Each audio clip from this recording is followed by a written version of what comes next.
I hope nobody was on mushrooms.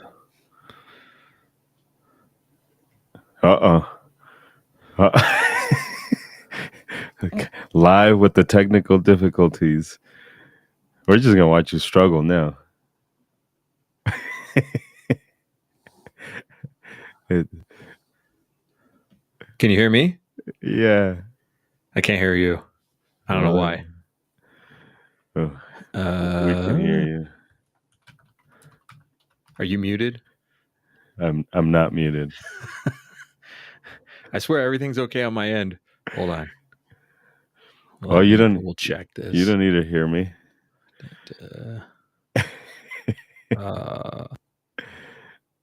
There we go. I don't know how to explain it. Every time I do this, my settings are all different. That's weird. Thanks for the space journey. I was saying I hope nobody was on mushrooms while that intro is. Yeah, I was watching this video earlier today of this guy who built this patio, and he put LED lighting in it. It has all these designs and patterns, and I was like, well, that's where I'm going to go drop acid if I had choice. On that note, this is season something, episode something or other. Something else. Of whatever show we're calling it at the moment. This is the Guns for Everyone super happy party time hour. I mean, it's just Guns for Everyone podcast. Easy enough. Easy enough. I mean, if we're just going to talk gun stuff and acid. I mentioned shrooms, but sure, acid. So I'm gonna let you lead this one. Okay. Because I genuinely have no fucking clue what the fuck we're going to talk about. I've got nothing. I think we've updated from El Paso County as much as we need to update. Other than they're still ignoring us. I emailed everybody in that office. Oh yeah, they're not going to talk to us. I got zero response. Yeah, they're not going to talk to us. Like they could just say, yeah, your students are good to apply. They don't even have to say what the policy is. Correct. Yeah, but they won't put it in writing. No, they won't. Yeah. Bunch of little bitches. Using the law against you in the most petty, arbitrary ways possible. Yeah. To protect themselves, to protect their office, not to protect the citizen, to protect the office. So, yeah. But I mean, if things are moving forward, then at least we have that going for us. So, yeah, this is kind of the frustrating thing, right? It's we're just trying to do what's best for the students at the end of the day. It takes a lot of time, energy for us individually to email, call them, stress about it. And we get absolutely nothing out of it. We're not a lobbying organization, but it seems that unless we're kissing their ass and telling them, oh, okay, yeah, I guess so, and just agreeing with them, then unless we're doing that, they're not going to communicate with us. But strap on the knee pads. Yeah. if you want a response, just strap on the knee pads. Gotta suck the dick, and that's unfortunate because it tells you what that sheriff or any sheriff is kind of all about. Is if they receive any resistance whatsoever, they're not going to be accepting of your communication. And we haven't said anything mean. We just said, hey, fucking follow the law, dipshit. That's it. That's what we're asking them to do. And just an update on La Plata County. Definitely no email back from them either. So, you know what we should do is, well, we already tried this, but we should make it happen. Is have some other instructor, because I'm wondering if the GFE domain name is just blocked at the sheriff's department email filter. If you get an email from these guys, just put it right in the junk pile. Hey, junk pile. Lord. Well, the only problem is that most instructors don't want to get in trouble. I Uh, know. I don't understand what they're afraid of. Just asking a question.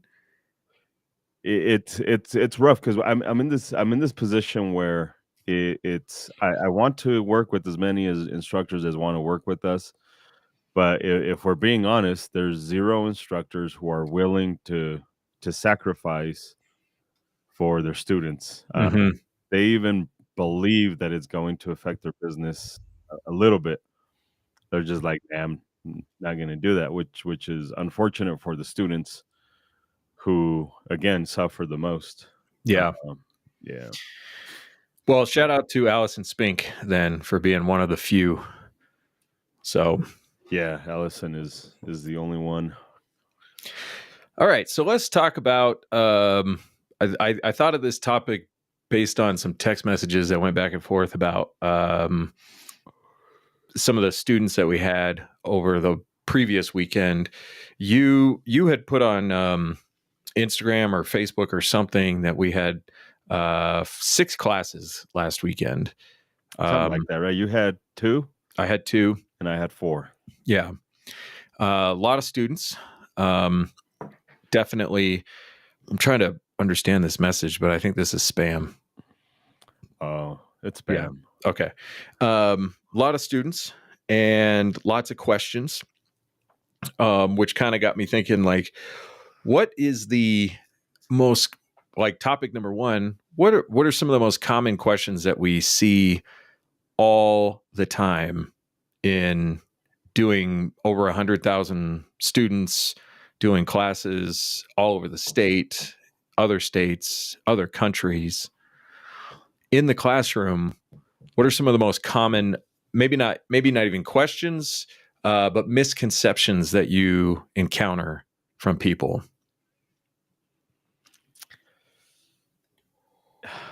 I don't know, that one's rough because it's kind of all over the place. I think the biggest misconception when we're especially now is grasping the idea of how important the body's natural reactions and the limbic system are.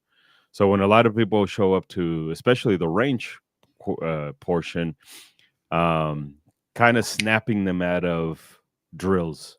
Mm-hmm. Let me walk forward and let me do this robotic motion. Let's use the timer, like snapping them out of drills and no, like let's do skill development. And that is easier said than done. I see the ears or the heads definitely like, what the fuck is he talking about?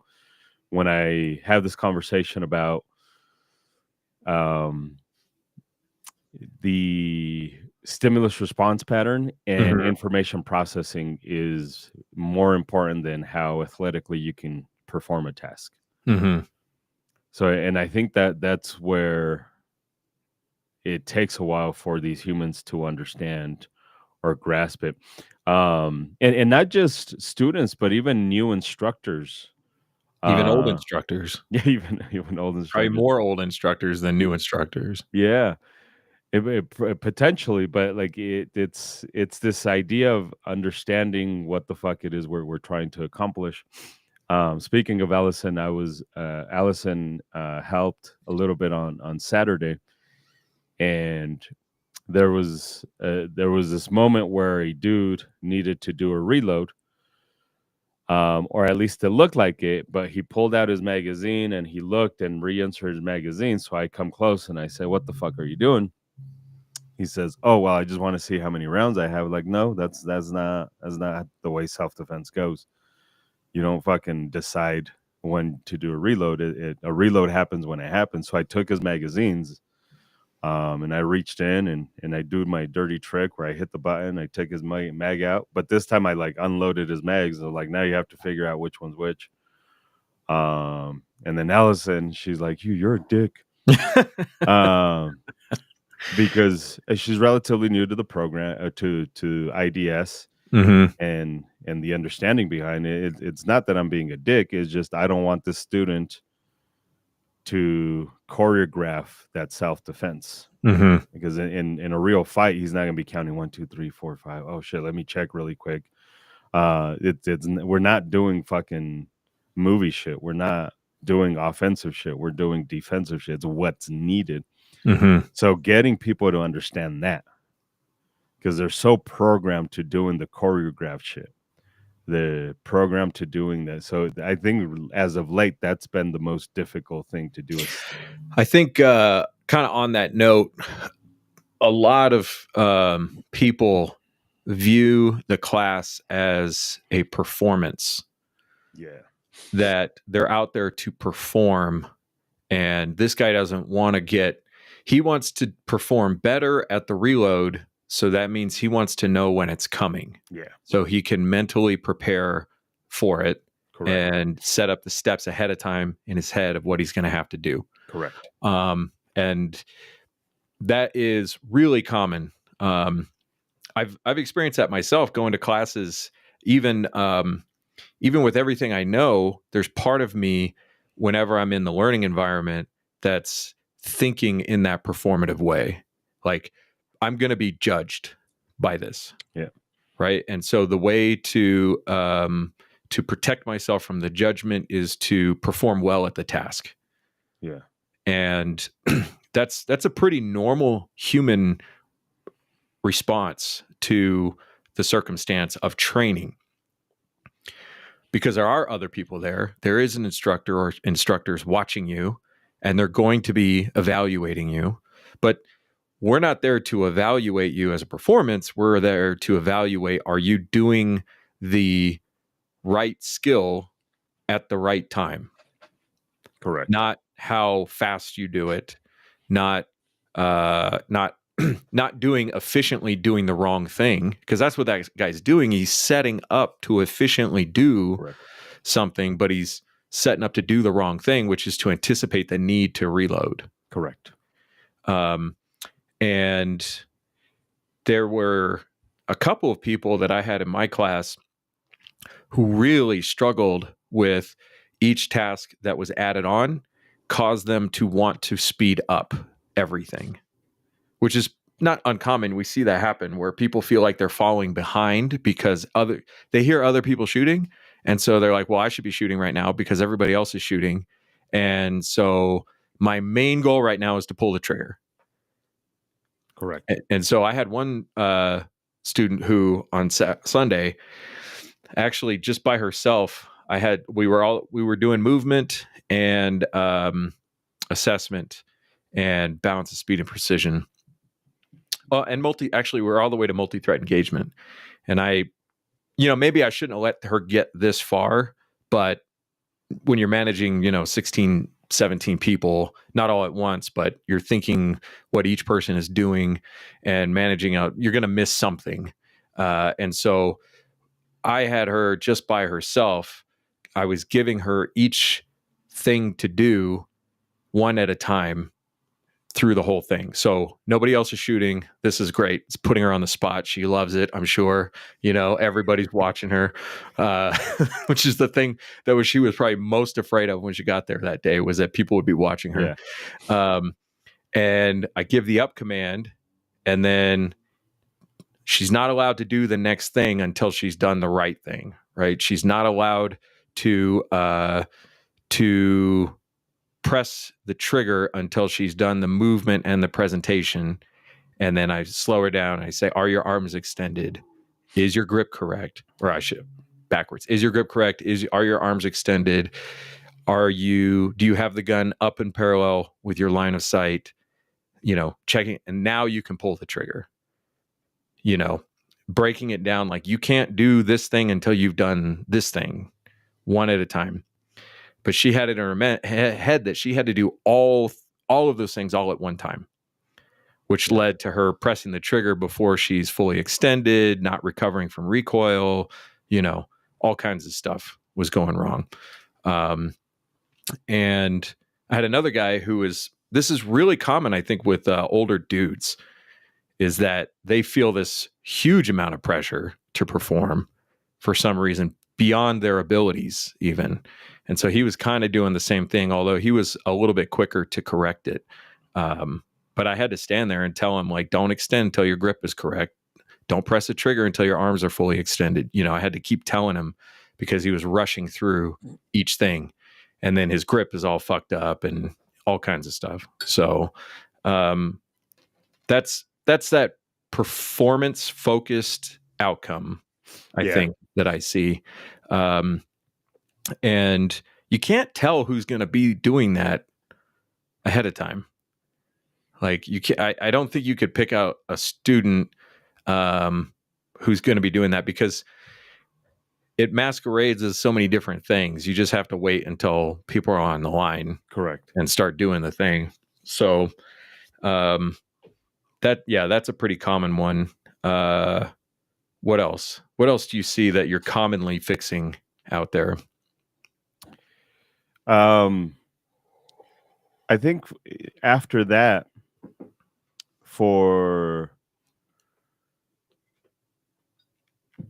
it's kind of the next thing for me. Like if I'm at the range, the other thing that I'm constantly, I just had a conversation with Letitia about this. Letitia she helps, but she's not instructing or anything like that. She'll help and say things occasionally. But on Saturday when Allison was there, and there was it kind of happens in every class where there's one person who has a little bit more gun experience than the next, and every little thing for humans who are not you and I or Pincus or whoever thinks that a minimal safety issue is a big, huge thing. Mm-hmm. And then the reverse, something they think is very minor is something that you told them not to do. Correct. Yeah. As they're pointing their gun at you, like, no, that's not. Or you're talking and you hear a gun clearing a holster, in the loading area. Yeah. I just told you not to do that. So I see that a lot. It's like these humans elevate small safety issues. Yeah.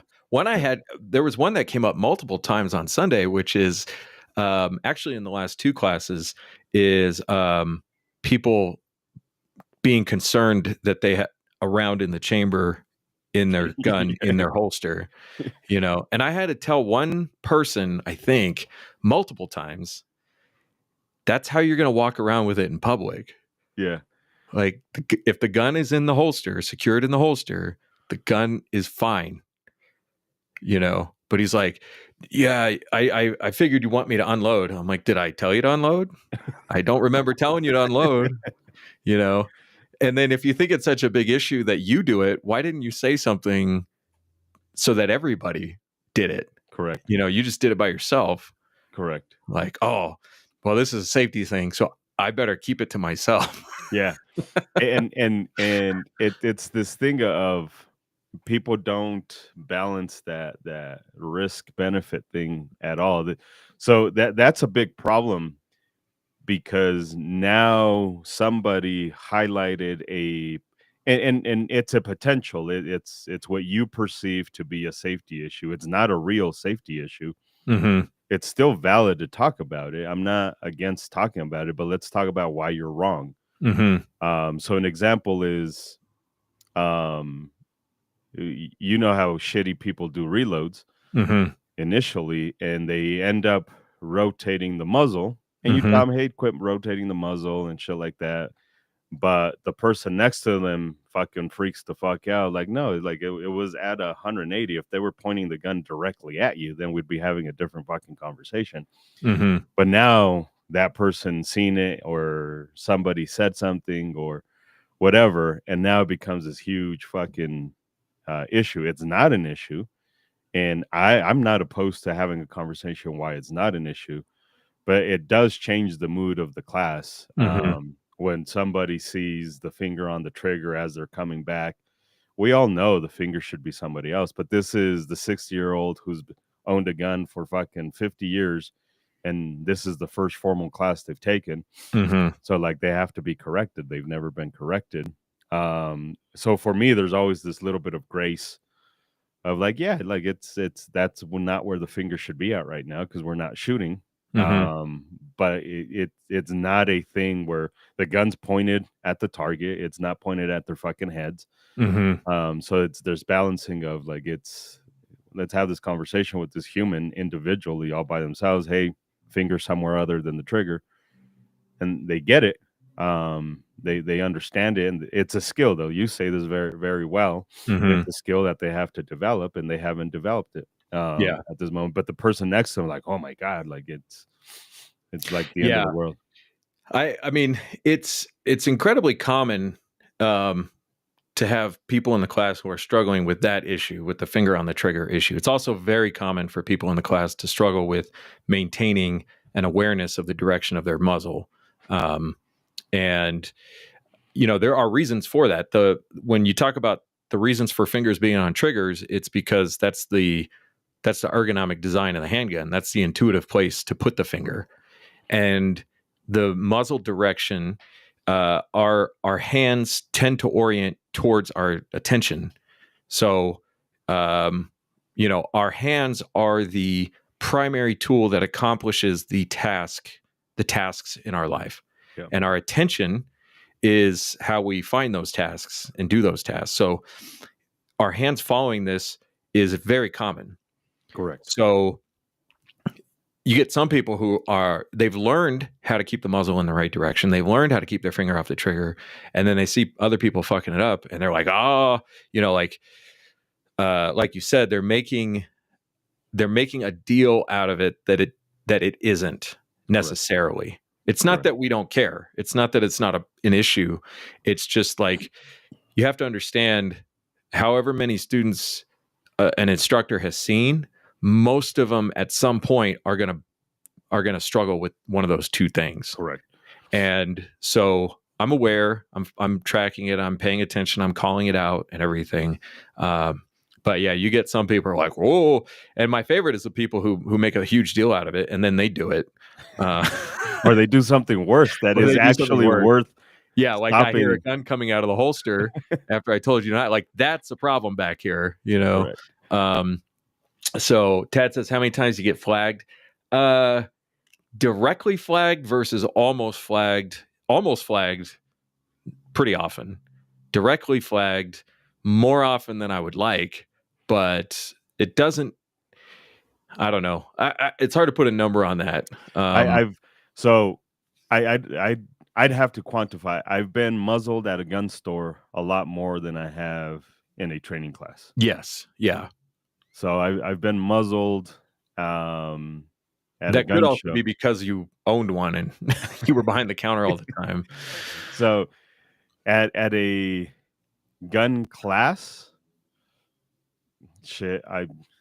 not enough for me to be like, I'm not going to stop teaching because of it. Mm-hmm. So I'm with you. Like it's probably happened more than I would care for, but it hasn't happened so much that I think it's a safety issue. Yeah. Yeah. And that's the other difficult thing is people listening to, they're like, what the fuck? These people don't care about safety because they don't understand this whole concept of safety third. Because for most humans, it's safety first. And that's right. The other one, right, is getting them to understand to just overall switch your thinking, switch the way you fucking think about stuff. If you care about safety, fuck off, go somewhere else. Don't shoot guns, don't drive, don't do all that. Well, if you care about safety more than you care about learning how to protect yourself with a firearm. Yeah, absolutely. If you care about safety more than having a gun stored in the home. Yeah. Correct. Because it safety is the killer of learning. Safety is the killer of freedom. Safety is the killer of everything, really, mm-hmm. right? Because they tell you safety, safety, safety, safety, and I think this is where a lot of humans come in and like safety, safety, safety, safety. Well, we have to do dangerous shit in order mm-hmm. for us to learn. Yeah. We have to. So we have to balance it out. Is it worth it? Is it not worth it? If it gets to the point where it's not worth it, then we'll stop. Yeah. But for right now, this fucking 60-year-old lady who's never shot her gun in this context before, she's probably gonna have her finger on the trigger a few times when we don't want her to, but we can't have the finger on the trigger and then her pointing it at herself. But Mhm. that's not what's happening. It's the fingers on the trigger Yeah. while she's trying to do the reload, but the muzzle's pointed in a generally safe direction. So we're gonna have some grace for that. So I think those are the main ones. Outside of that is fuckers don't read. Yeah. Don't read and don't listen. Yeah. On the listening side, I do have a little bit of grace because when you're getting all this information It's a lot. poured on you It's a and lot. it's not written down, you can't just go back and reread what was there. It's a lot. It takes a little while to hear everything and process it and incorporate it. But the reading, like you could just sit there and read it till you understand it. So, and I'm guilty of it too. Like I do it too. Everybody does it. Everybody, I mean, we're wired for efficiency, and so we tend to, especially if we think we know what it says, pay less attention correct to what it says. Yeah. So, but yeah, I mean, to some degree, some of that's okay because you get somebody who will ask the question in the class, and it was written down, but this gives us a chance to kind of get a little bit deeper into it.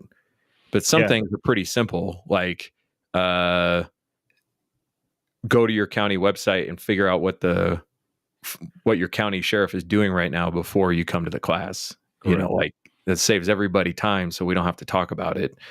Showing up to the class with the right gear. I mean, it is. I don't think I've ever had a single class where everybody showed up with a belt.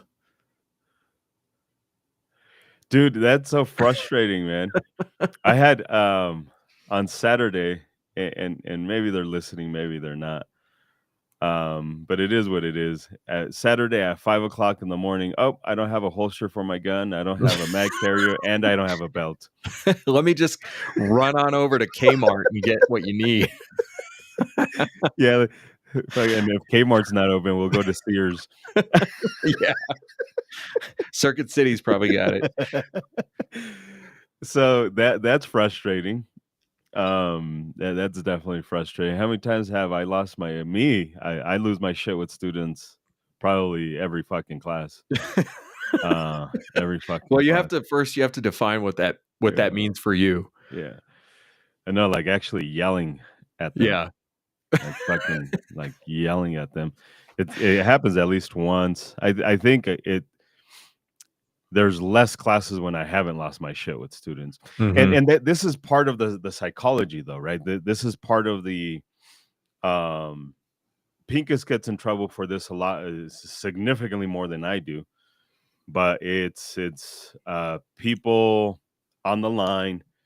We just did assessment and I can't get them to snap out of them hyper fixated on the target when they're in the high compress ready. So they've got their guns, boom, right here, and they're just staring at the fucking target. So often what we do is we'll grab something and we'll fucking chuck it at their head, a little piece of brass, and then some of them will look around, and then some people get upset but this is part of the psychology. Like, I'm not actually mad at you. Like, once you take the shit off, like, let's go have dinner. Let's go fucking whatever. It just in the moment, your brain can't be in relaxed mode. Your brain can't be in competitive mode. Your brain can't be like, we're trying to get your brain to process information, and you're not processing the information. So we need you at a different place. There's this place where humans are afraid to go, and that's the conflict zone of their brain, and they fucking hate it. It's uncomfortable. It's super fucking uncomfortable. But So I don't know if it's actually losing your shit, but I've definitely had to yell at students. Yeah. I've probably done it more in instructor development courses than I've done it in actual training. So I'm going to come back to the instructor development thing for in a second, but I've only ever lost my shit once, and it wasn't in a class. It was in a shooting event. It was a purely for fun event, and this was down on the Guns for Everyone ranch, and one of our favorite Spanish VIP bodyguards asked me if he could do something on the range, and I said no because there were too many people around and it would be too chaotic. And then he fucking did it anyway, and I fucking screamed at him. And it wasn't like I have to yell right now because I want him to know I'm serious. I fucking lost it on him. What the fuck are you doing? Like, the only other person that I can, well, I've talked to very few people that way in my life, mostly my kids. But yeah, I fucking unloaded on him. I wasn't there, was I? No, you weren't there. Yeah. Leland was there. Well, actually, I don't know if Leland was there at that moment. He was only there for a short amount of time. Oh, okay. But yeah, I mean, that was the only time I've lost it. I've gotten short with people, but that's to increase the pressure. Like, if there's a safety issue, we have to increase the pressure, because if obviously talking nicely hasn't worked so far, I'm not mad at you, but you need to know that this is dangerous. What you're doing is dangerous and you need to stop doing it. So on Sunday, I had that issue. Somebody kind of was struggling with the direction of the muzzle thing. It wasn't like a big deal. It was little stuff, but I could see what was going on. And I explained to this person a couple times, pay attention to where your muzzle is. Nothing else matters right now. Pay attention where your muzzle is. And then, like, out of nowhere, this person just decided they needed to adjust their sweatshirt at the expense of where the gun was pointed, And so I had to get a little bit more short and say, like, you have a fucking gun in your hand right now. Your sweatshirt is not important. The gun is important. Pay attention to the fucking gun. And then no more problems. So like, and me, like, I'm not like quick to get to that point. It takes me a while to get to that point. Or I should say, it takes a lot to get me there. Sometimes it doesn't take very long, but it does take a lot to get me to that point. So, but going back to the instructor development thing, it's way more common in the instructor development. Why is it so much more common in instructor development?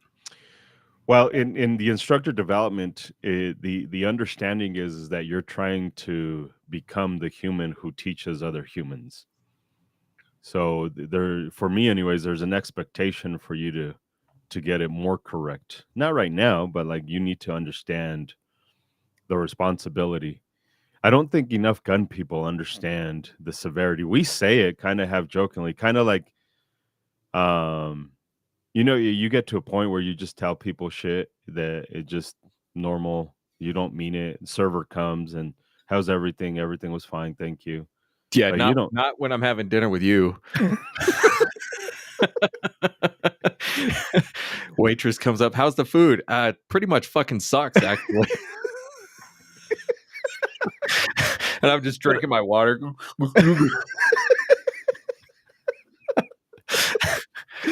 But I do follow it up with, like, it's not a big deal. You asked me and I told you.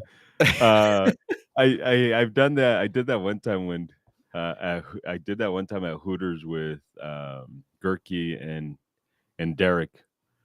Server comes by, how was everything? Like, it wasn't great. The fucking chicken was bland. It was pretty dry. Not a big fan of it. And then they were just like, oh shit. Like I'm not expecting anything, but you asked me. Yeah. I mean, if you want to hear, I'll tell you. Oh, I'm sorry. Did you not want to know? Yeah, don't fucking ask me if you don't want to fucking know. It's either that or be like, hey, you're fucking sexy. One of the I two. like your vibe. I like your vibe.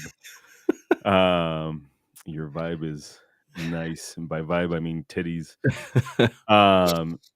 So this, we have to break away from this. Let's just say shit just because that's the norm. So there's always this expectation of like we have to be better human beings, and the only way to be better human beings is by challenging each other. And it's not a challenge like let's fight. It's you're here to become a better human, so let's see how serious you are about becoming a better human. And it's not an intentional thing. That's the other thing that is weird. It's not like I'm on purpose trying to get mad at you.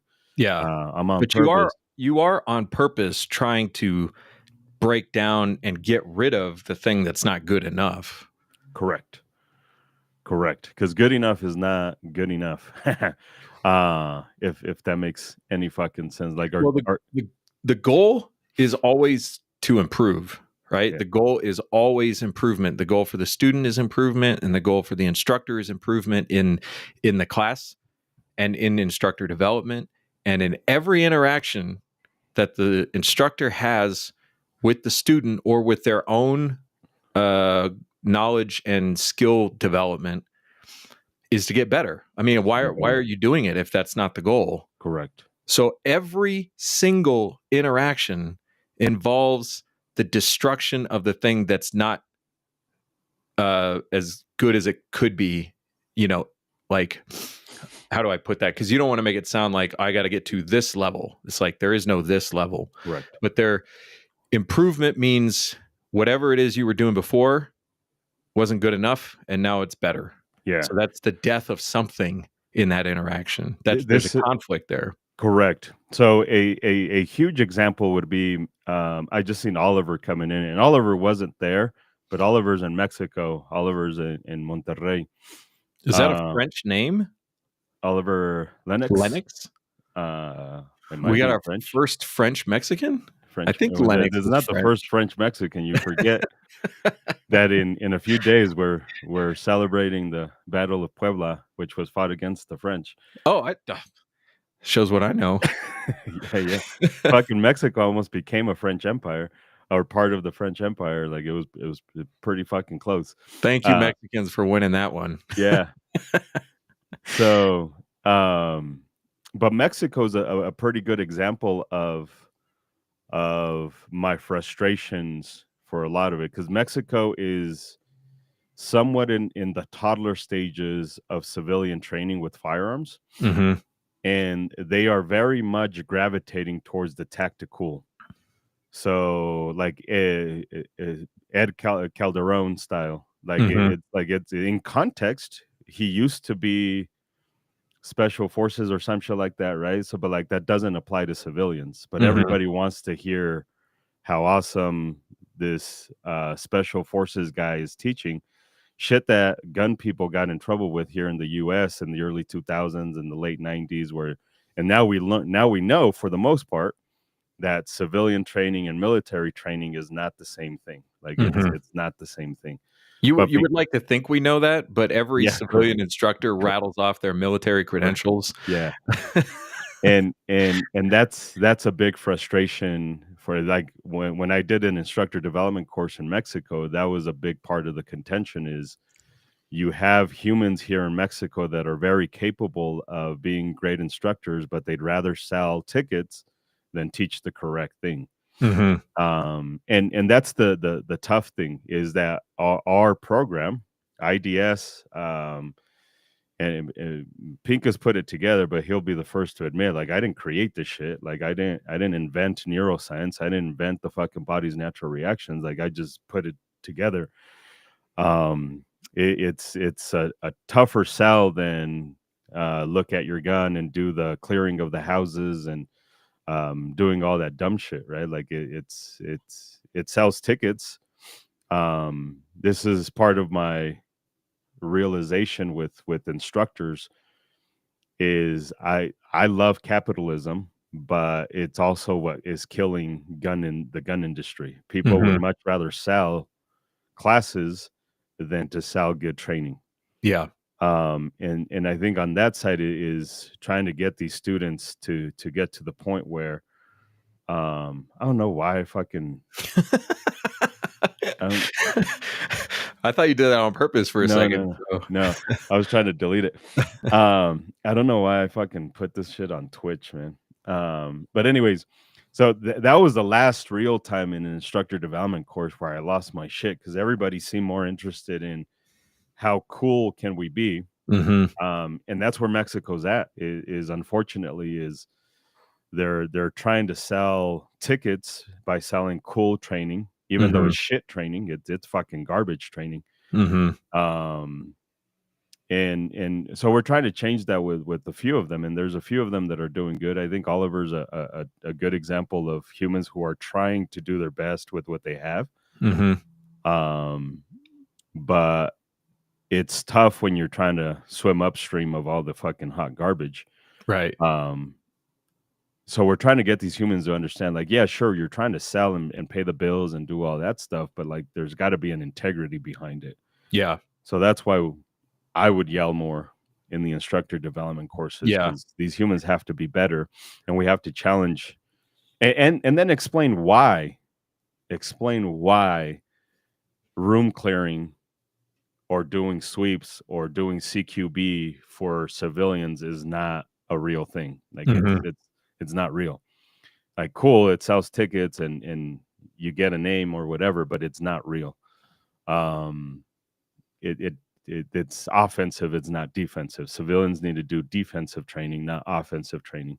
Mhm. Um, so it's that challenge of you suck. Here's why, and now let's get better. Yeah.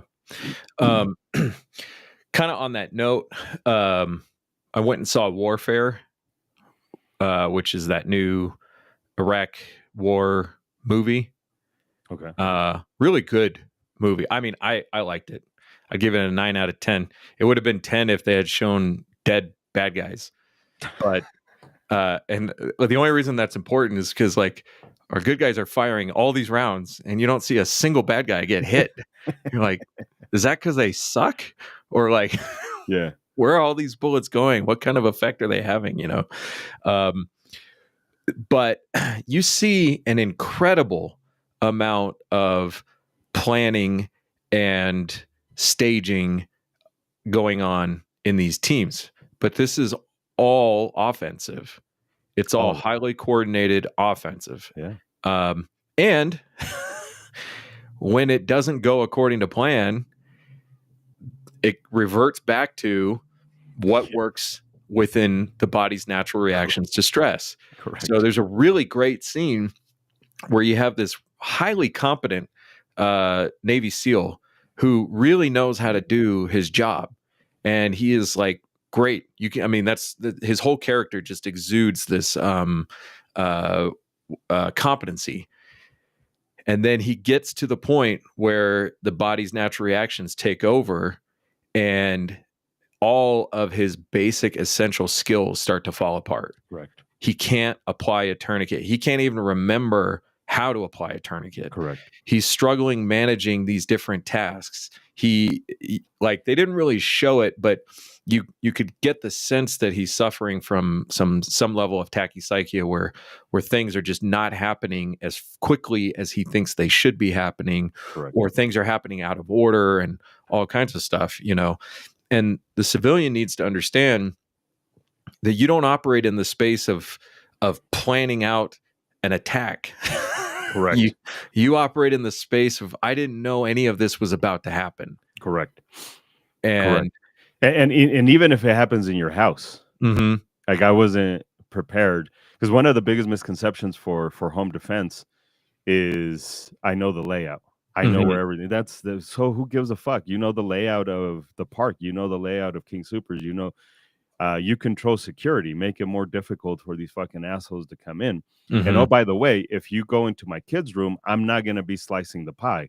I'm gonna be fucking going in there running it's going to be a deliberate fucking motion. Yeah, I might get shot, but you're in there with my kid. I'm not going to be fucking slicing the pie. Mm-hmm. And this is, and you were talking about a movie, but go watch the videos of the wars. Yeah. And that's exactly the way it goes, is they have Right. a plan until their plan fucking falls apart. And Right. then it's limbic system, Right. and it wins every single time. And this is why we have to elevate that learning Mhm. is we have to understand body's natural reactions, and we have to understand we intuitive, right? We have to be the most efficient self-defense person. Right. But again, is defense, not offensive person. Right. There was something else. So as soon as chaos happens, because plans work great when there's not chaos. Yeah. But as soon as chaos happens, important bad things start happening.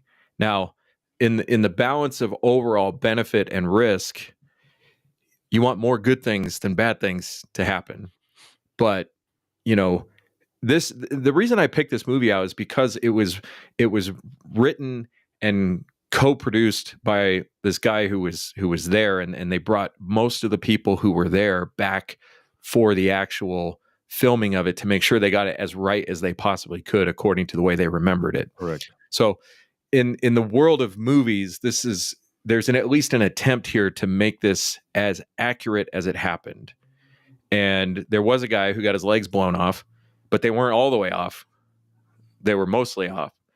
And you see people who are trained to move injured people, who are trained to move together as teams, struggle to do that once the body's natural reaction kicks in and their perception gets, hyper focused on single things, and their auditory exclusion, either because it's happening in their head or because of the actual explosion that happened.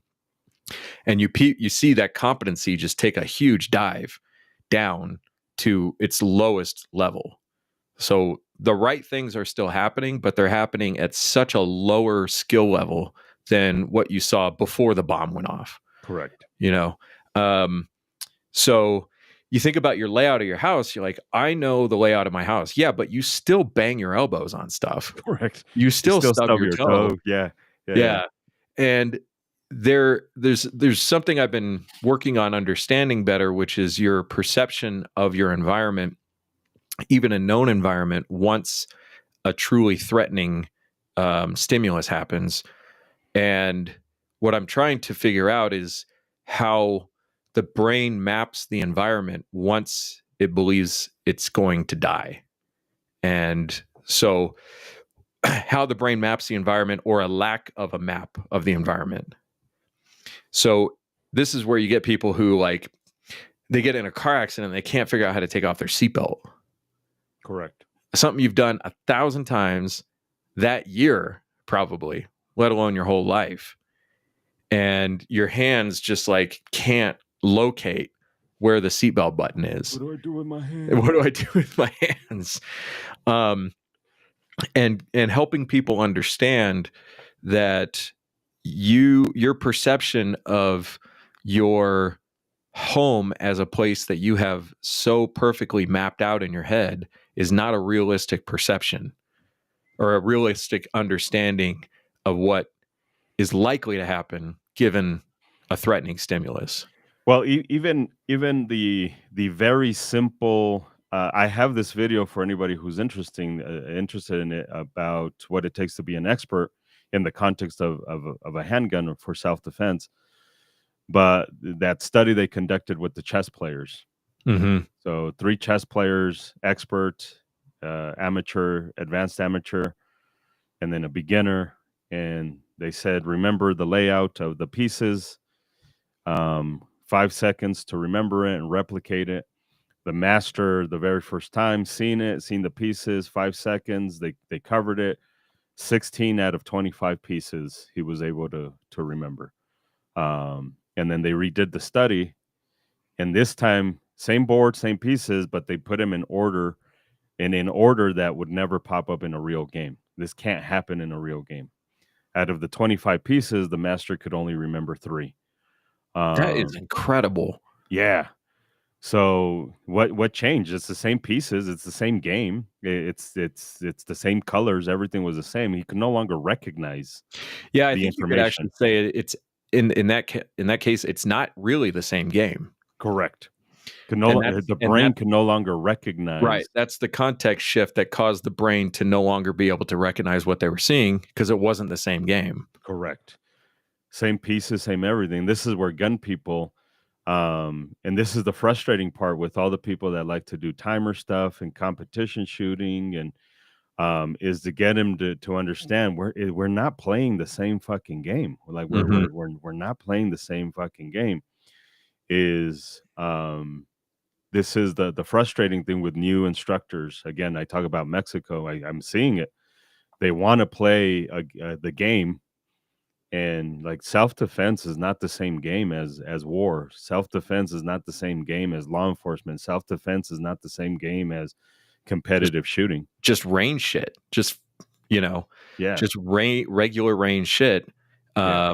Fun, cool tactical range shit, marksmanship range shit, like it's not the same game. It's not the Um same fucking game. And something as simple as me getting frustrated when I see people, instructors that I've worked with that understand our system, grabbing their students from the back and then walking forward with them as they're shooting the gun. Like, what the fuck are you doing? Like, that's dumb. Like mhm, what are you? But now you get to tell your student, oh, we did moving and shooting. mhm, And then your student's like, wow, I did moving and shooting. Yeah, you fucking walk straight forward. mhm. If this was a good guy, bad guy fight, bullets travel fucking straight forward, you fucking dipshit. Uh, Yeah. There's a guy I'm watching on YouTube who seems to grasp this pretty well. Generally speaking, his YouTube channel is called Kinetic Concepts, and basically he breaks down real life CQB videos, which we're getting good videos out of Israel, Palestine. We're getting some decent videos in Ukraine, where we're seeing how real CQB is basically from, overwhelm. from our own Department of Defense's signal chat. Yeah. Those aren't war plans. Those are just low targets and times um, and what you see is basically like it couldn't be more different than what you see in everybody else's CQB videos. Yeah, It's like, hey, machine guns can generally speaking shoot through walls. So let's yeah. just do that. Just shoot the fucking wall. Yeah. And that's if we were out of grenades. Yeah. So stupid. So stupid. Yeah. And that's, again, this is where it's instructors wanting to just sell a ticket instead Mhm. of selling self-defense. Like, I genuinely do not want you to die. Mhm. So let's create the best program that gets you to not die in a civilian environment. Right. Um, So this gets to another question that I actually get asked. It's probably in the top 5 questions I get asked in classes and in the classroom. And it gets asked less on the range, but it gets asked. How do you recreate stress in the training environment? And this is something that really I've only understood in the last, I'd say, a year or so, which yeah, is kind of embarrassing to admit, but at least now I get it. Is you don't. you don't. You can't. You can't. can't safely, reliably do that. You can't.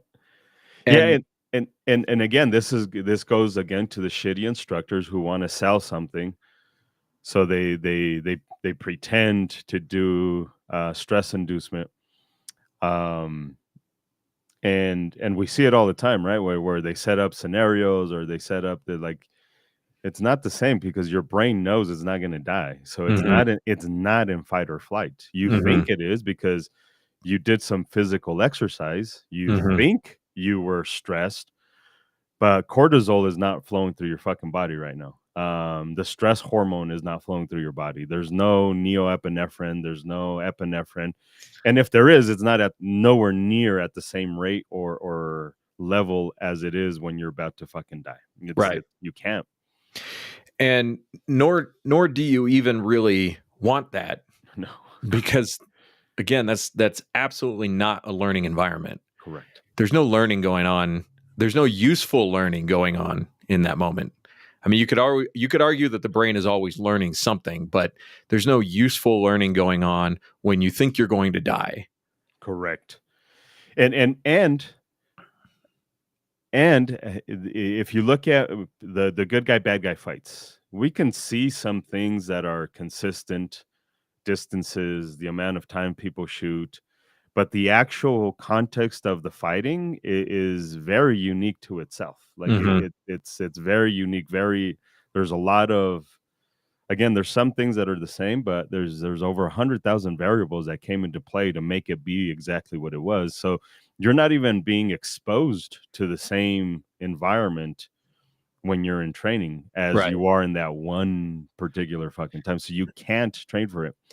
So there's like there's, I think I brought this up before.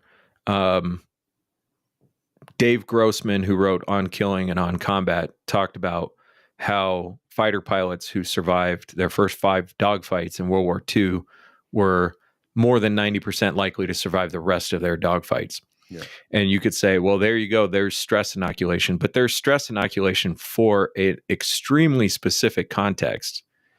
So, they're going to get in the same cockpit. They're going to be flying the same plane. The bad guy is wearing the same flag. The physics of the aircraft are going to be the same. The enemy plane is basically the same enemy plane, essentially the same enemy pilot. You can have various skill levels, but really it's the same pilot. Yeah. It's somebody with a different flag who's trying to use that tool to kill you in the air, so there's definitely variables, but there are an incredible amount of similarities across those contexts. And all of that, what you're about to do, like, what's happening, what's coming. And so you can mentally prepare yourself for what's happening or what's about to happen. Yeah. So unless the human, kind of to add to that, unless the human is going to get into 17 knife fights, gun versus knife, or 17 slap fights, or 18 fucking shootouts, you can't replicate that. Like, your best bet is just learn how to process information, learn how to work with your stimulus response pattern, and understand your body's natural reactions. Right. Learn how to do things that work well when the brain is overwhelmed with stress, and not just stress, but this specific type of stress. I just want to remind all you motherfuckers. So if you're not reading it, you should read it really quick. You just want story of my life. Story of my life. Now there is another element to that, which I want to learn more about, which is, it is the guy who's been in 10 different knife fights. And what is different about what's going on in his brain than what the person who's never experienced any kind of life-threatening violence? Because there is something different going on in his brain. But what is it? How do you quantify it? How do you describe it? You can't really recreate it. Not ethically. You can't be like, well, you got to be like this guy. So what you need to do is get yourself a little pocket folding knife, and then go get drunk and go walk around downtown, like Lodo, and just see what happens, and do that for a few years, But one of the most common examples is bouncers. Yeah. Bouncers have a very, people who've done it for a long time, and people who've done it well for a long time, have a very different mindset when it comes to dealing with potentially violent people or actually violent people. Yeah, but now you start to get into the recognition, right? That'd be the biggest, the biggest change would be that your brain now recognizes, because becoming an expert is recognizing. Right. So it's unfortunate that these people have become experts in that whatever task. It can be kind of like an ER doctor. Yeah, like you a plumber, a fucking electrician, like at Mm-hmm. some point you start to recognize the patterns Mm-hmm. instead of pretending like you recognize the patterns, Right. which most humans pretend like they recognize the patterns because they have no experience in it. Mm-hmm. They have anecdotal evidence, and then they run with the anecdotal evidence Mm-hmm. instead of having actual evidence. So when you deal with humans who are experts in their field, it's just recognition. I recognized this pattern. So even for bouncers, you get to a point where like, yeah, it, would it be the same if they were shopping Mm-hmm. and not working? Right, Would because it be this they're not switched on. They're not in the same environment. correct? They're not dealing with probability wise the same type of person. Correct. So you're at the grocery store and you hear gunshots versus dealing with a crowd of drunken 22-year-old guys. Correct. It's kind of like the Sparkies, right? Or the chess players. But I think the Sparkies would be a good if you're an electrician, you do residential, and all of a sudden somebody hires you to do industrial. Like it's you're working with kind of the same thing, so you recognize a little bit, but now you're dealing with three phase instead of two phase, or now it's starting to get a little bit. The variables change a little bit more. Yeah. So I wonder Yeah. where that goes. Kind of going back to that concept, just since you brought it up of safety third, Yeah. as opposed to safety first. If you ever seen the safety precautions that they take when they're dealing with these huge transformers, Yeah. so the guy basically somebody with the hook. I always laugh at the dude with the hook. he's got the hook like you're a stray dog, and you're wearing this like lava proof suit, and it's just to turn the thing on. Yeah. Or turn it off. It's like, yeah, you're probably going to die, but we don't want to have to go in after you. So let's just tie you to a pole. I always wonder if that fucker holding the pole, because there's going to be the startle effect, right? He drops it. That fucking tenth of a second where your brain's like, oh shit, this is real. This is fucking real. And then he panics, and then that dude fucking fries. Yeah, I've seen a few arc flash videos, like the real deal, and it's frightening to watch. Do it. And that's their job. Like that's that person's job. Or another one where you get the guys who fix the high tension power lines and they fly in on a helicopter. And then climb out on the lines, and we're like, oh, safety first. I don't think so. I don't think so. That paycheck must be really fucking nice. Yeah. I had a firefighter. He got it. He was like, yeah, like anybody who says safety first is a fucking idiot, especially if you do my type of job. He's like, 'cause my job is to save humans. Mm-hmm. So my number one thing is save the human. That's it. Save the fucking human. If there's no humans to save, we'll put out the fire from the outside. Yeah. But if there's a human in there, I might die. Mm-hmm. So this idea of like my job isn't safe. Mm-hmm. So I can't do safety first. That's just retarded. Well, and I find that it clicks the quickest with people in classes when you just compare it to driving. Like nobody really believes that driving is 100% safe. Correct. But you do it because you at least perceive the need to do it. And I say perceive the need because, we evolved without them. So we got this far without them. Yeah. But people understand that pretty quickly when you say, you will voluntarily get on the road with other Colorado drivers. And everybody historically some of the shittiest drivers. Right. Apparently, according to surveys.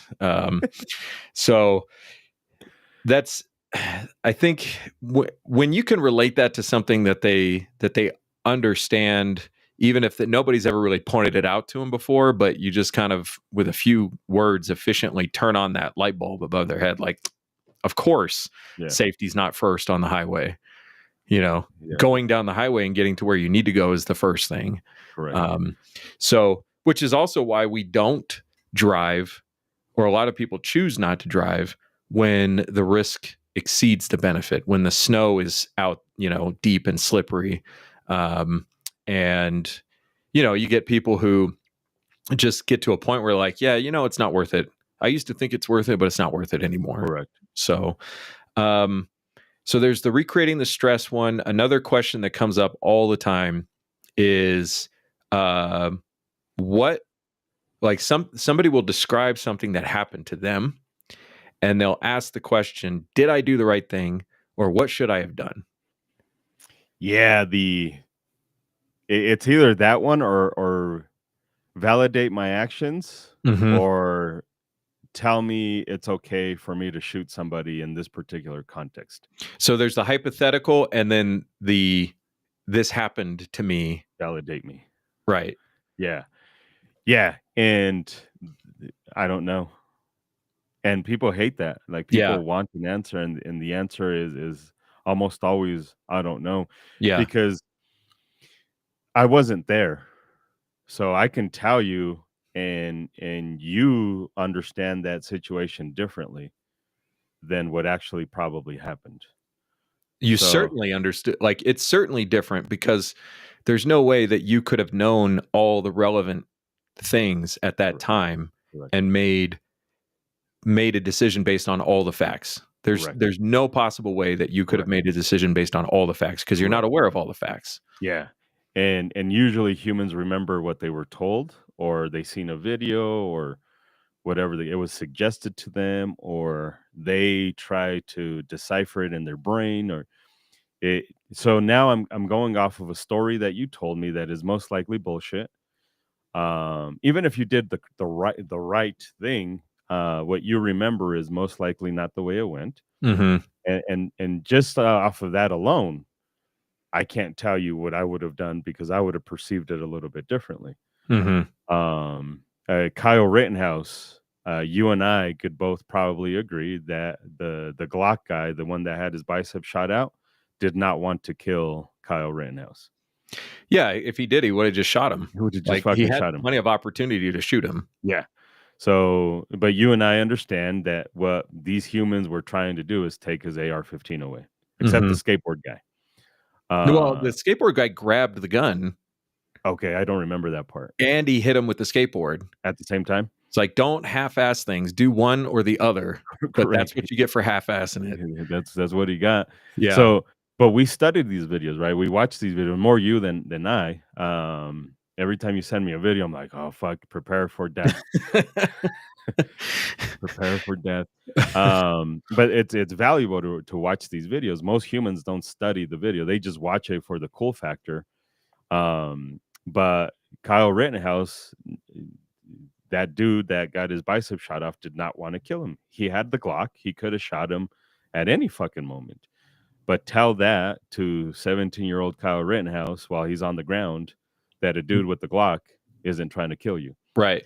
Because, So like, you don't know what Kyle was understanding about that moment. You could look at a video and be like, look, he can see him. That doesn't mean that he was processing the right information in that correct, moment.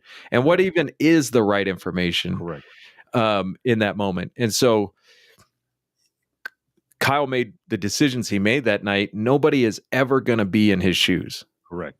And this is where it's fucky. So like, you give me, I wasn't in your brain. And even if I was, I wouldn't be me. I'd be you, and then I would Mhm. have done the exact same shit.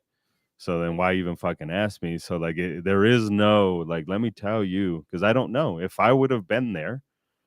Fuck, I'd probably would have shot that fucker the first time and not the second time. Mhm. If I was there, I probably would have ran, because I'm a little bitch. I hate conflict. As I'm a shit talker, Mhm. and I like to talk shit, and I like to but like when it's real actual conflict, like it's a fight can break out, like I don't like that. I'd Mhm. rather avoid it. um I like holding people to a higher standard. So there's that, but like there's like I would have ran. Mhm.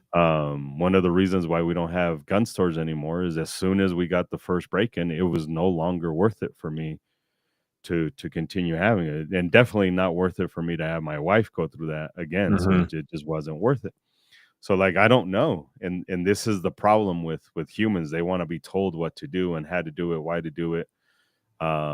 This society has really turned humans into robots and slaves Yeah. to other people's opinions. And yeah, I don't know. The best thing to do is whatever you think is the best thing to do at that moment. Yeah. Well, so usually if somebody tells me something that happened to them and they're like, did I do the right thing or whatever? I first off just respond like, I don't know. I wasn't there. But then I usually follow it up with, can you accept the outcome? Like, was the outcome acceptable to you? And most of the time the answer is yes. And Yeah. then there's your answer, you know? Sometimes the answer is no. I remember this one woman who was telling me about this road rage incident that she had been involved in, and she just felt so powerless, and she got punched in the face, and she just felt like she completely failed in that moment. So we can ask the big picture question, like, are you alive? Did you live through it? But she was like psychologically damaged by her lack of knowledge of what to do. Yeah. And like, we're not going to solve that in the class. But I told her, you don't ask for permission to defend yourself.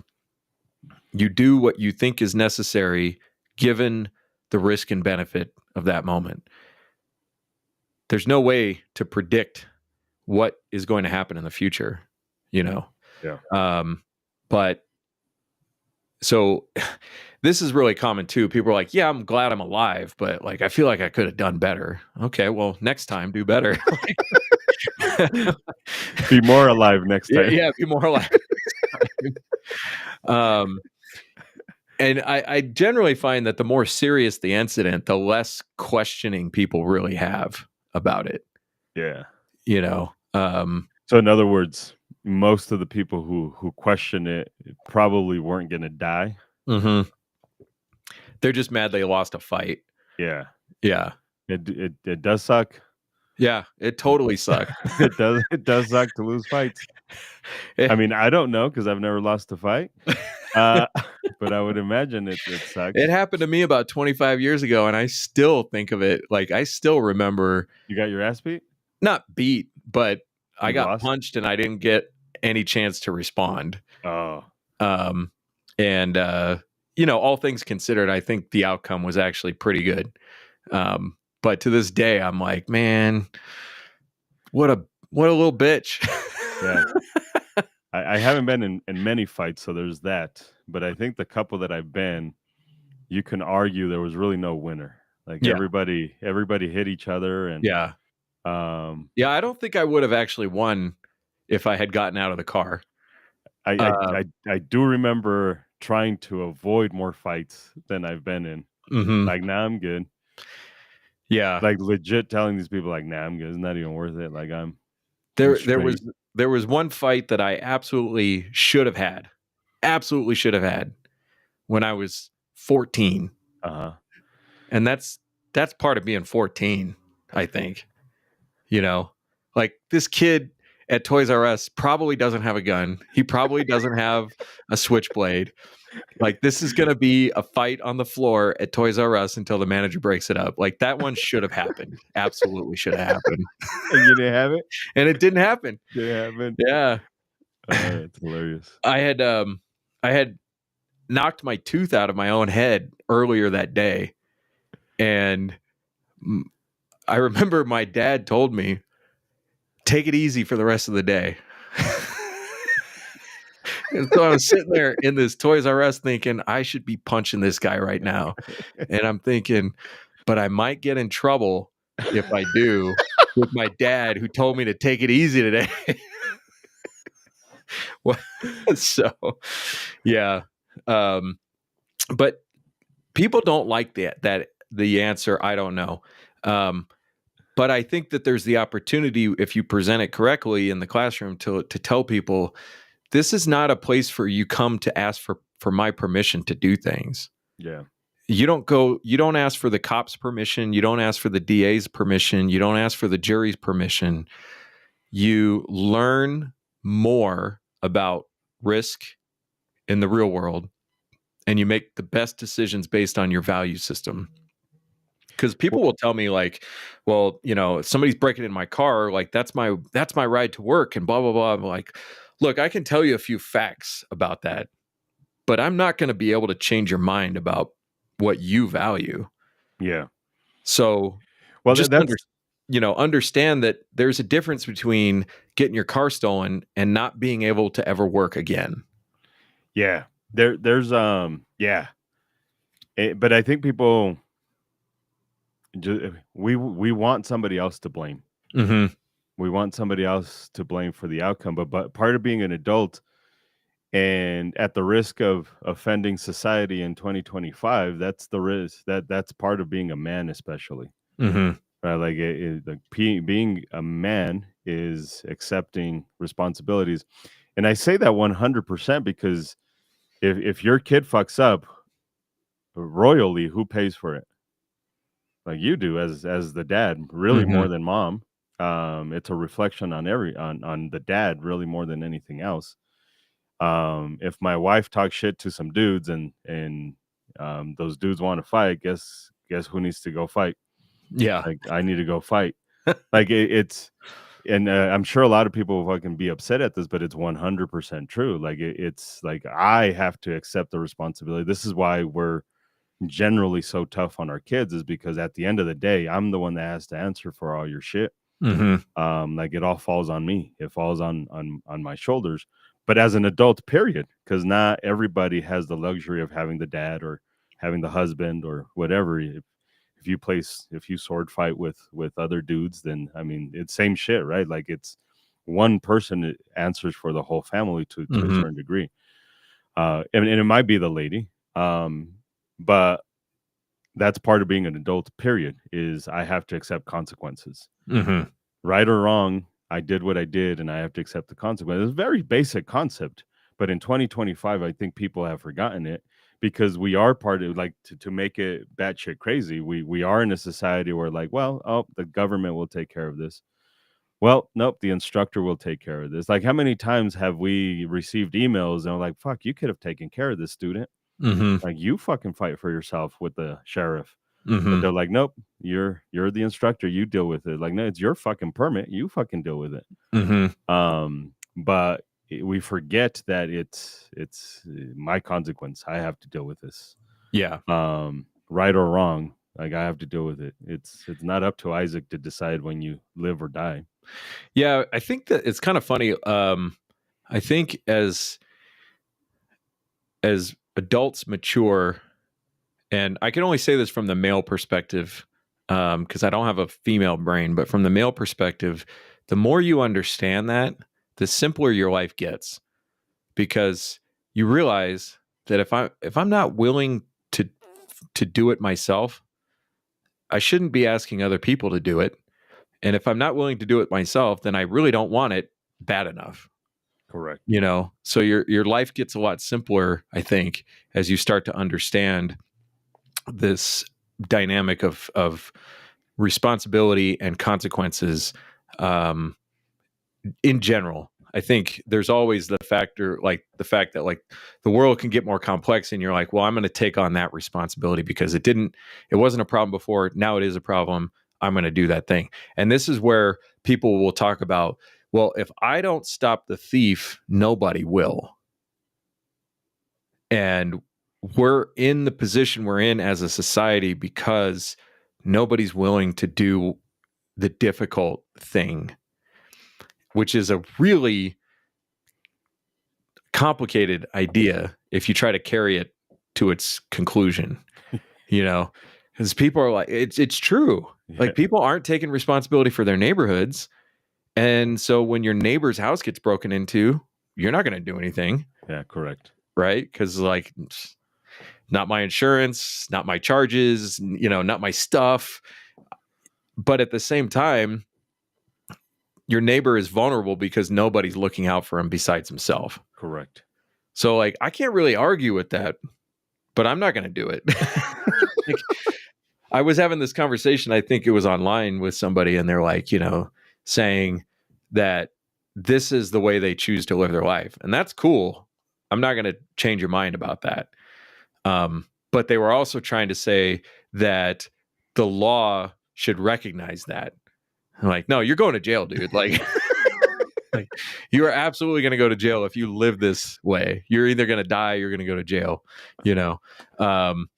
And The law should change to my morals yeah, and my ethics. yeah. That's I crazy. mean, it's only like 3,000-4,000 years old, but yeah, let's change it because you have a better idea. Yeah. Yeah. Yeah. So you get that. And then the hypothetical one is kind of a similar answer. Like, there's no way you could know. Even less, because now I have even less fucking information. Right. Like, what would you do if the wind's blowing on a Sunday at fucking 15 miles an hour Mm-hmm. from the southeast, and it's fucking 2 degrees outside? Like, I don't fucking know. Like, I don't even know what I'm gonna eat tonight. Like, Yeah. I'm not even planning. Like, I don't fucking know. And again, it's like, if I were in your shoes, I'd be you. So, correct. I don't know the way you think. I don't know what's important to you. I don't know what your experience with violence is, your experience with any kind of type of stimulus that would alert you that there could be a problem. Like, there's no way anybody can tell you what to do in that scenario. But I know what you're really asking. You're really asking for permission to shoot somebody. Correct. And the answer is, I'm not your dad. I could be your daddy, though. But if you want to know what you're risking, I'll tell you what you're risking. Yeah, everything. You're risking your life, and you're risking everything that you value. Everything. And this is why defending TVs is dumb. This is why defending cars is dumb. Yeah. Because you're risking everything for insignificant shit. Right. It seems important until you put it on the scale of everything you're risking against it, Correct. But humans are actually pretty bad at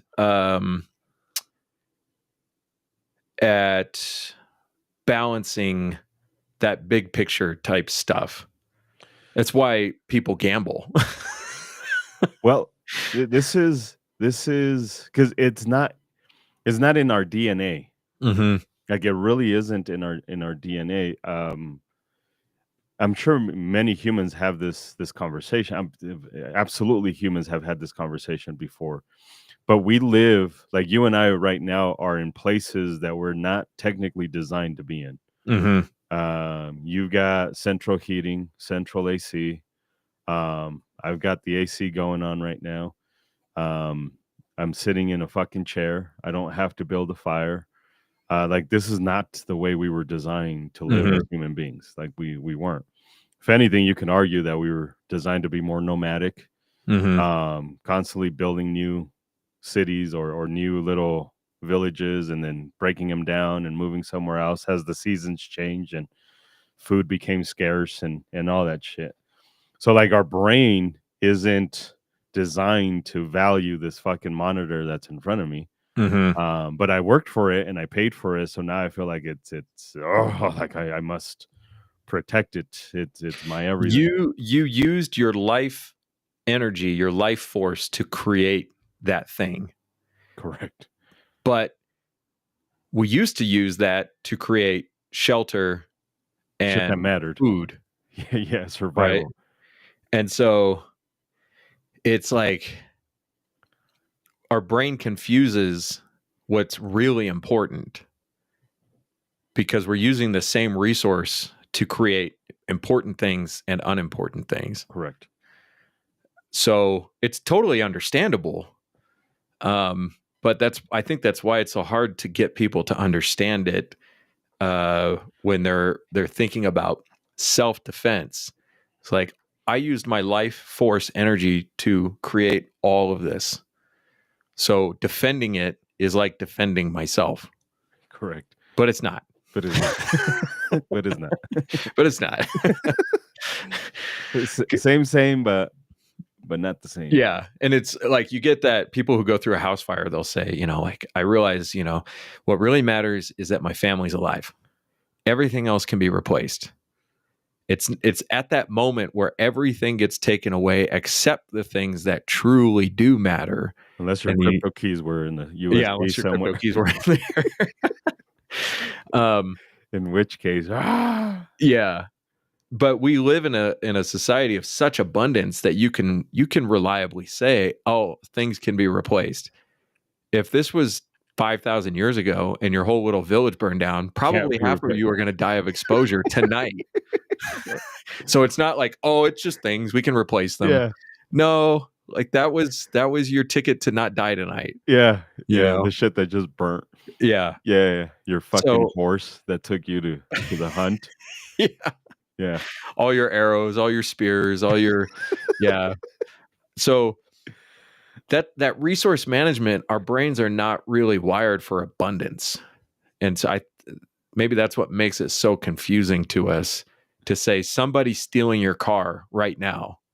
And you're like, that's why you run out there in your underwear with your AR-15. You're like, no, the fuck you're not. But then we need somebody to justify it. Right. Because I think in the back of the brain, we know it was fucking stupid to do it. Mm-hmm. So now we just need somebody else to be like, fuck yeah. So Yeah. you jump on Reddit and then Reddit's like, fuck yeah, I would have done the same thing. And you're like, oh, see, Reddit told me so. Yeah. Of Yeah. course. Yeah, I mean, I guess I had never really thought of it that way before, but it really helps explain why you keep running into the same questions with every class or every so often. You keep running into what gives them the right to take my stuff. You know, it's like, well, they don't have a right to take your stuff. You want permission to go kill somebody over your stuff. And I can't give that to you. You know, like I can sit here and say, yeah, go for it, buddy. But I'm not going to be on your jury and I won't be in the defense chair with you. You know, if anything, we might get called in to testify on what we taught in the class. Yeah. Not testify against you like I want to go testify against you, but I could be subpoenaed by the prosecutor to come answer the questions in court, and I have to answer them truthfully. And I think I still have the emails of what they ask you from the last time I got subpoenaed. And it's they want to know what you taught, how you taught it. Mm-hmm. They ask you shit like, do you remember the student? Were they paying attention? Were they aware? Were they not aware? Do you believe they grasped the information? It's all, and this is all stuff you're going to be asked on the bench too. Yeah. So the lesson here is don't be noticeable in the class. Don't fall asleep and don't fucking text. I'm getting to a point where like if you fall asleep in the class, and I get it, some people show up tired or whatever, like it's tough. Yeah. Shit, there's I want to fall asleep in the fucking class. But I'm at a point where like, you know, I just fuck off. Just leave. Just leave, because I know if I show up to your fucking court case, I'm just be like, he was asleep the whole fucking time. Straight to El Salvador. Boom. Straight to El Salvador. But I'm not from El Salvador. It's okay. Tough. Straight to El Salvador. Tough titties. First class flight back to El Salvador. Yeah.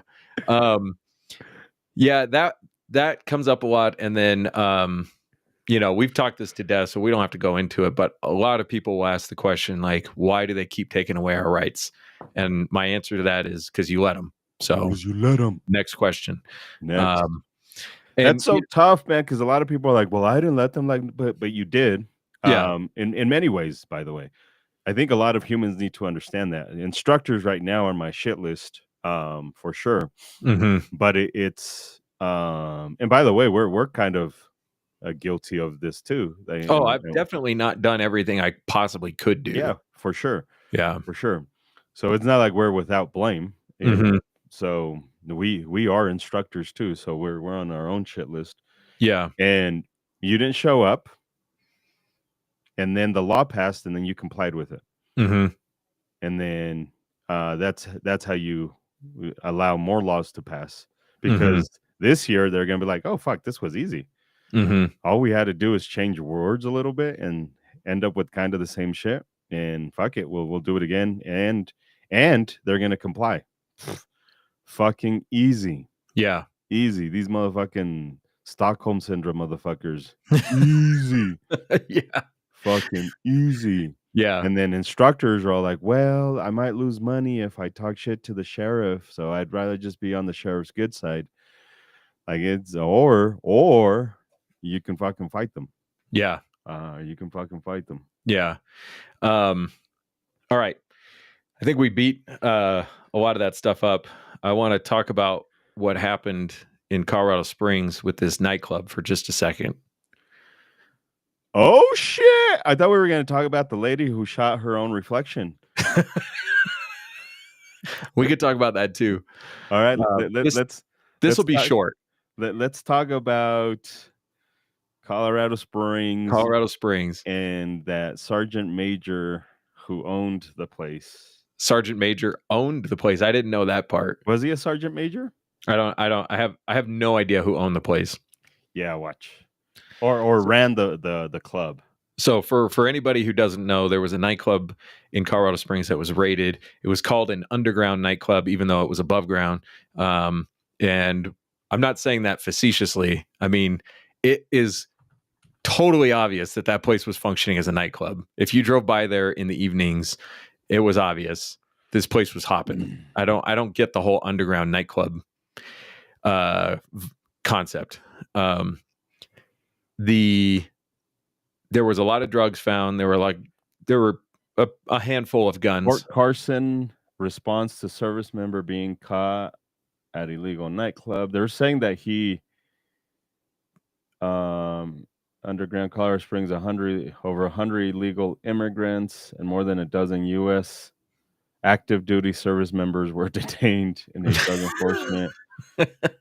I'd have to reread it, but my understanding was that active duty human was the person who actually ran the place, or he was in charge of security and the drug smuggling. Okay.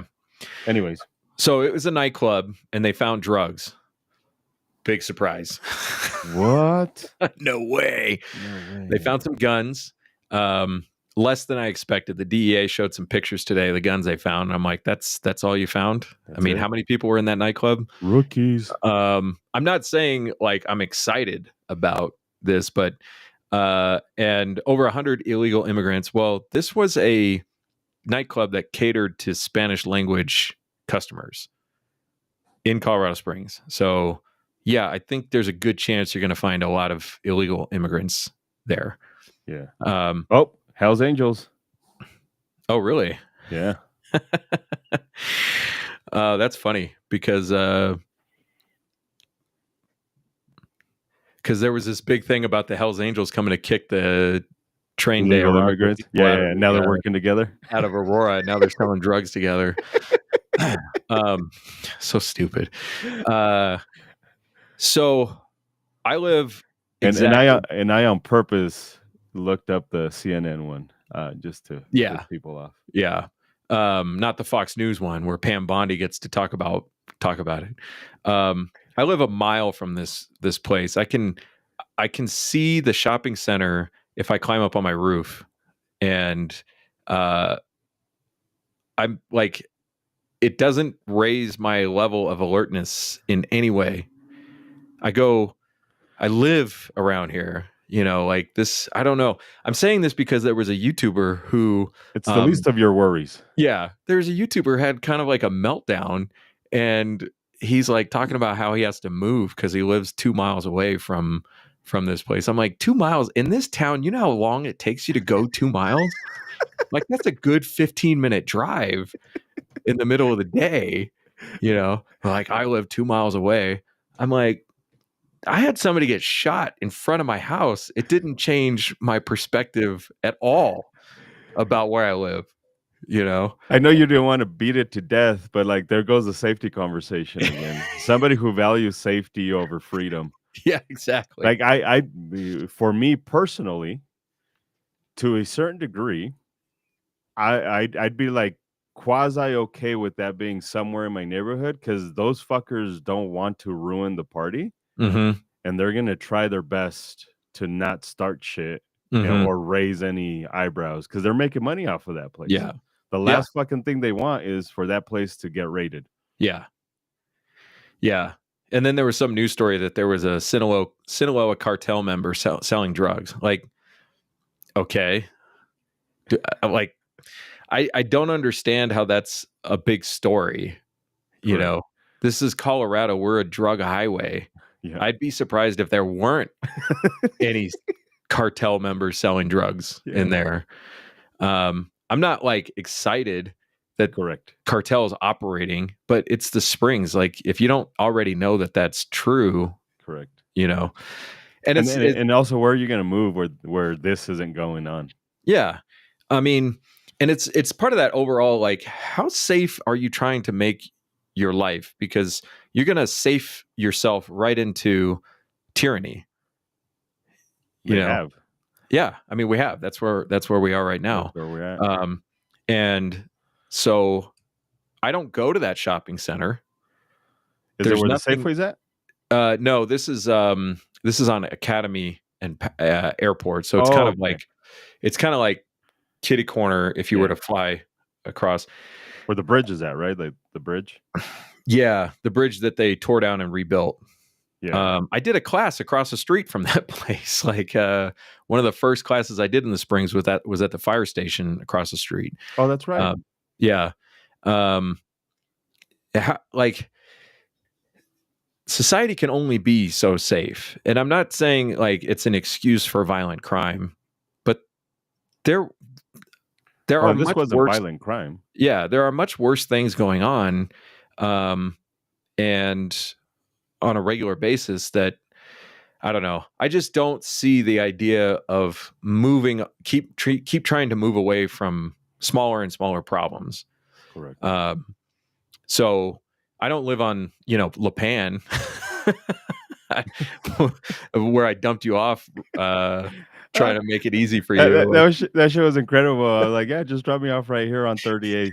38th. He's like, no, fucking 38th on the pan. I was like, no, just fucking go up. I was like, well, you're actually gonna drop me off at the fucking projects. I don't know.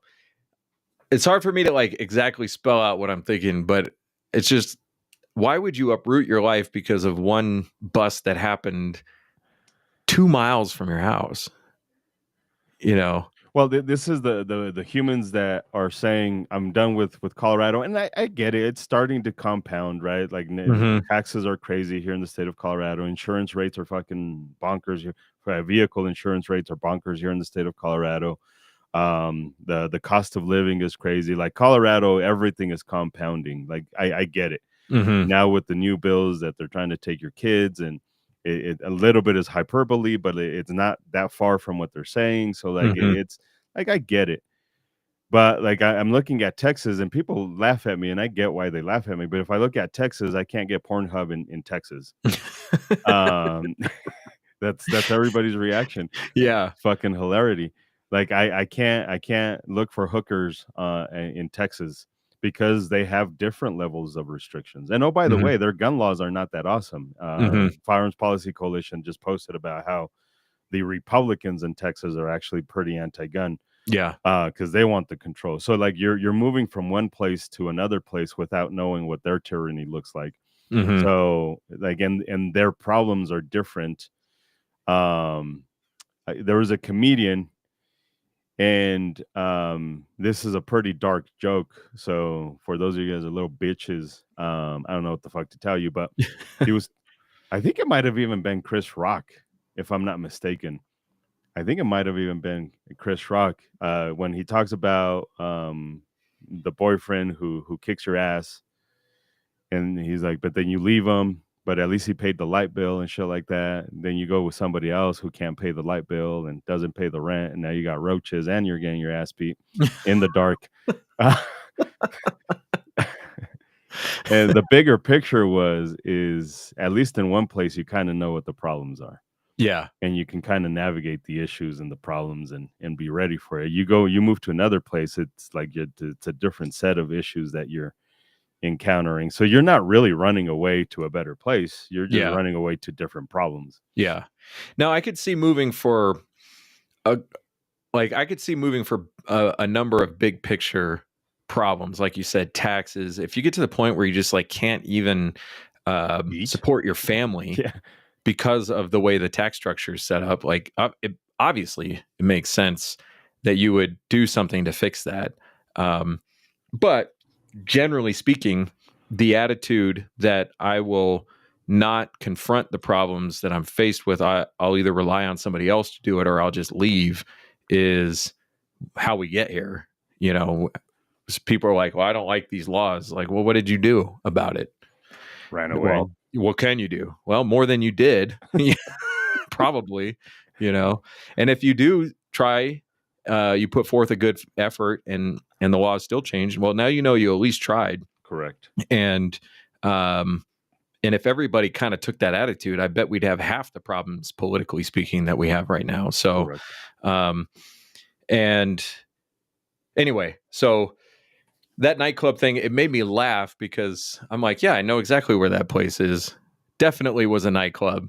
No question about it. You know, I was disappointed in the pictures of the prostitutes that they had. That picture you sent me made me laugh so hard, especially in the context of somebody like freaking out about how dangerous it was. I'm like, did you see the people coming out? Got a guy here wearing a unitard. Can I find that picture? I have to be able to find that picture while you segue to the next topic. So the next topic, there was a video that came out. There's a ton of these police body cam channels popping up everywhere because these police departments are making these body cam videos available very quickly. And so there was 2 or 3 officers clearing a house, and it was dark. It was nighttime, and there were no lights on in the house. And this officer, this woman comes down the stairs. She turns to her left, I believe, and sees somebody pointing a gun at her. So she shot at that thing. And oh, there you go. You found it.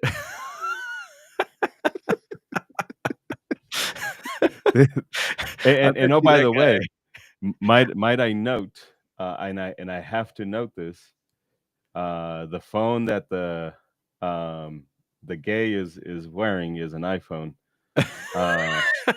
They say that a gay isn't a good gay without their iPhone. That dude does not skip leg day At all. He did miss wearing pants, though. That he did skip the pants. Did part. he? Did he though? You know for a fact he gets top dollar for that shit. Yeah, so this woman shoots at the person pointing a gun at her, which turned out to be her reflection in a mirror. And I mean, that's crazy enough, but the immediate aftermath is pretty crazy too.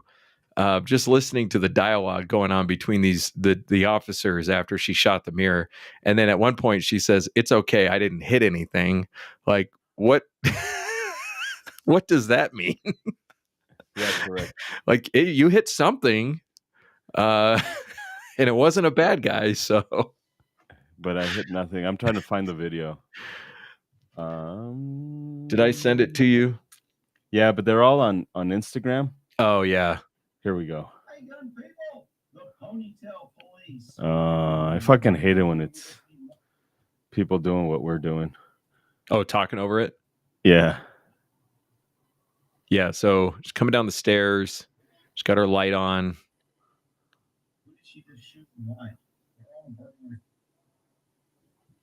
Oh, the video itself pops right here, I think. Clearing a house. I'll give you a tip. There's a mirror on the wall. Oh, thank you. Good luck, America. So first of all, this has got to be scary. I've done it a couple times and it is pretty scary.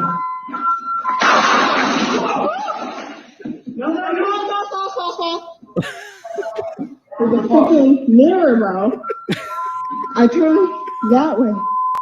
It was a what is mirror, she, bro. I turned. We have to finish. What is she pointing with to show what she shot? She's pointing with her gun. Oh yeah. Yeah. for sure.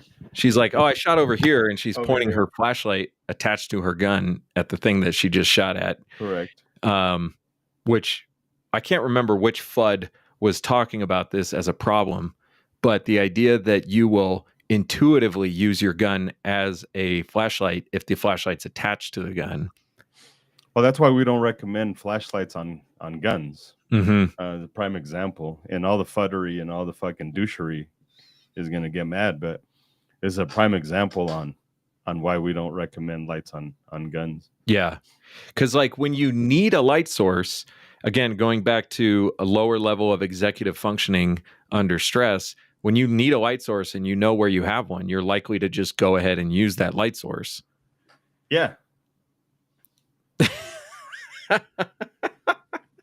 I haven't seen Scout Stacks in a long time, but that is an excellent comment. Great skincare commercial. Don't like what you see in the mirror? Fucking shoot it. Oh, that's funny. Hilarity. Yeah, so the attitude after that was like kind of flippant, you know. It was kind of like, hopefully I don't get in trouble for that, you know. And I honestly, like, I don't know how I'd respond in that situation, but that's not the kind of response I think I'd like to see if I was, you know, outside the house or a sergeant or, you know, anybody living in the neighborhood. So That's fucking hilarious. Yeah. It goes back to the limbic system's going to do what the limbic system does, Mm-hmm. especially if you have shitty training. Mm-hmm. Like it's going to revert to I don't want to die. Mm-hmm. I'm sure if there was more, because police training, a lot of police training is completely out of context. Mm-hmm. I think most people who have been cops can agree, like the training that they get is actually not in context. Mm-hmm. It's way out of context. It tries to mimic more a military training, and their context is slightly different. I think cops are in this unique position where they have this weird mix of civilian and military both. They're still mostly offensive. What they were doing there was offensive. Mm-hmm. But they get really shitty training in doing this stuff. Yeah. And this is a perfect example of. So I took one training course a long time ago about low light shooting. And one of the things that absolutely stuck in my mind is that using your light to identify targets is done by bouncing the light off the floor, because there are too many reflective surfaces that can cause you to lose any kind of useful. Was this with Butler? Vision. Yeah, Butler. And I Yeah. honestly don't know if this is true or not. This is just what I was taught. But if you've ever walked around your house in the dark with a flashlight, what do you normally do? You aim it low until you're in the general area of whatever it is you're looking for, because you start to learn that walls reflect light and glass reflects light, and that's not super helpful when you're actually searching for things. Yeah. But this officer did have her gun up, and she was using her light to directly shine into these areas. She got a face full of high brightness light right back in her face when she came around the corner, which means she's not really seeing anything other than The light. somebody's pointing a flashlight at me. Yeah. Right. And she knows it's not one of her fellow cops. I mean, she probably knows it's not one of her fellow cops because they're communicating. You can hear in the video, they are communicating with each other. So I don't have a lot of comment on this other than how flashlights work in dark environments. But certainly there was a primitive stimulus response going on right there. So, yeah. Show's fucking hilarious. And thank God nobody got hurt, so it's okay. We can laugh a little bit harder at it. Yeah. So This soon. All right, so we got the raffle going on for the Vepr, and people are getting tickets. Realistically, I don't think we're going to sell out of tickets. It's possible, but tickets are going fast, and tickets are now $5. If you bought a raffle ticket before we lowered the price, then we took your raffle ticket and we just broke it down into several tickets. So if you bought a $25 ticket, now you have five $5 tickets. So your odds of winning stay exactly the same as they were before. But we lower the price to make it easier for other people to buy tickets, and also to game the whole gambling mindset. This is a fundraiser after all. Yes. So I don't feel guilty about that in any way. In any way, shape, or form. We're trying to pay the attorneys and the filing fees, and I'll be honest, Brian is not really making money off of us. The poor bastard. He's not doing it for free. He's gonna eat, but he's definitely not making what he should be making off of this, considering he has to file paperwork, and that sometimes costs $200-300, and it's not just one filing, it's multiple filings because multiple counties. And he also has to send them letters, and that takes time and studying and learning the history behind it. So it's not just let me send a generic fucking message to everyone. Yeah. And there's time spent strategizing. There's time also spent paying your legal staff. And on top of that, we are gearing up long term for the fight against the state, against this law itself. So right now, we're just trying to win the little battles to make sure that the students can still get their permit under what the current law says, rather than what the sheriff wants. Yeah, and this is where like it's frustrating for me, because it is what it is. Go study it, go do your fucking homework. Guns for everyone, and at this point, primarily Isaac is the only ones that are fighting at a very low level, trying to push back against sheriffs that are doing illegal shit in multiple counties, not just one county. All the other ones that like to talk shit when we do stuff because it hurts the sheriff's feelings, you can find them very easily. They're not participating, they're not helping, they're not doing any of that stuff. So if you want to find out more about the lawsuit, how you can get involved, really the best way to get involved is become a plaintiff, which means giving up your permit so that you can get denied because you're protesting the bullshit law. The other way is help us with this fundraiser. That Vepper, if you want to go check it out, is over at LT Arms, the letter LT Arms. I understand I'm ESL and that fucking sounds weird sometimes. Al.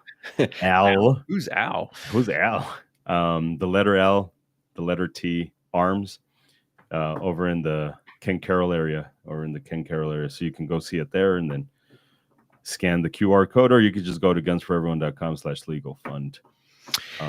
We got plenty of classes coming up, and they're starting to fill up because we're getting to the July 1st date, and less people have the option to just take the classroom class. So the range classes are filling up pretty fast, and all of my classes sell out well before the date of the class. I mean, he only sets it to 3 students. Yeah, you only selling 3 tickets per class, but so I have to go in there and raise it to 65. 3? I don't think so. I don't fucking think so. So if you are needing to take your class, you need to get on it, because you could be looking at least a month before you could get into one of my classes. And even Edgar's classes fill up, especially the range classes. So definitely get on that. And even if you don't need it for the permit, we're doing a 4-hour version of defensive shooting, and there's a lot of learning that you could do in that class, even if it's not for the certificate, and it's free. So take advantage. If the whole reason for owning a gun is to not die, then this is what you should be doing. Right. So yeah, absolutely. So I appreciate those of you, those of you guys that were in the chat, all that stuff, said words, did things, and all that shit. Oh, nice. those that just came in, super duper appreciate you guys. Help us out with the stuff, gunsforeveryone.com/legal fund. Share the link, tell people about it, help us win this lawsuit, and pressure other people to not fold so fucking quickly when it comes to sheriffs. I get it. We all have different things we want to fight for and stuff like that. But we've heard way too many times like, well, it's because it's reasonable. Like, no, fuck no. Like, this law is unreasonable. What the sheriffs are doing is unreasonable. It might seem small, but remember, that's how it fucking snowballs. You know how we could get El Paso County Sheriff to put their policy in writing is if everybody called and asked the same question. Or email them. Or email them. Yeah, email them and ask them, hey, what are you doing with Guns for Everyone? Reply to Guns for Everyone. Why aren't you replying to Guns for Everyone? Or you could even just ask the question, does the verified instructor number need to be on the certificate? All we need is one email where they tell you what the policy is, and then we have it in writing. Yeah. The problem with calling is we don't have a written record. That's true. Yeah. The calling thing is really just to overwhelm the poor clerks and get them to put pressure on the supervisors to actually change the written policy. Yeah. So, but yeah, and actually find out from your own sheriff what they're doing, because there's a lot of counties to keep track of, and some of those counties are changing their policies, and we can't keep track of them all. So yeah, absolutely. So there's plenty of ways you guys can help out. Isaac and I notoriously suck at organizing, but once we get it going, we'll fucking get it done. So either way, I appreciate you guys. Thanks for sticking around. Thanks for listening. Thanks for all the comments, all the other shit. Share, like, subscribe, donate. Don't